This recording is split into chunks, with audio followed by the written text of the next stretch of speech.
Друзья, всем привет! Вы на канале Сладкий Мастер. Готовлю кето-трюфель и белый шоколад, который не содержит быстрых углеводов и сахар, а потому он не подходит для всех, кто избегает подъемов глюкозы в крови и соблюдает кето, либо просто не хочет скачки инсулина. Кето-трюфели отлично подходят, если вы на низкоуглеводной диете, либо просто следите за своим весом. По вкусу это очень нежные и вкусные конфеты с ароматом белого шоколада. В сотейник со сливками, установленный на огне, добавляю эритритол.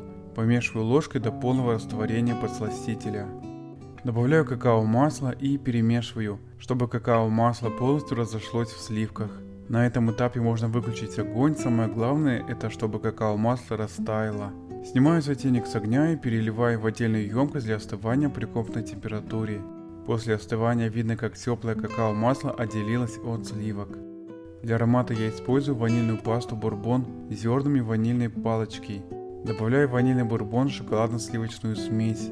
Пробиваю смесь блендером до получения однородной сливочно-масляной основы. Друзья, буду очень благодарен, если поставите лайк на это видео. Вот такой однородный сливочно-шоколадный ганаш получился. Переливаю смесь в удобную емкость. Убираю смесь сразу в холодильник до полного охлаждения минимум на 5 часов. После охлаждения шоколадный ганаш стабильно загустел. Формирую руками шоколадные трюфели, раскатывая их в шарики.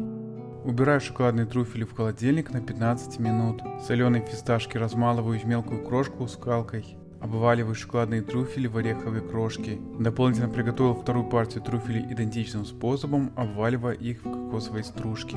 Количество трюфелей зависит от порции шоколадного ганаша при формировании каждого шарика. Кето-трюфели и белый шоколад получились очень вкусные, с приятным ароматом белого шоколада, сливок и фисташковых орехов, которые отлично дополняют вкус этих нежных конфет. Шоколадные трюфели в кокосовой стружке по вкусу получились как настоящие Рафаэлло. Кето-трюфели отлично подходят для декора на торты и чизкейки. А поскольку трюфели и белый шоколад не содержат сахара, они станут находкой для всех, кто придерживается низкоуглеводной диеты. Спасибо, мои дорогие, за подписку, лайки и комментарии, тем самым продвигаете канал.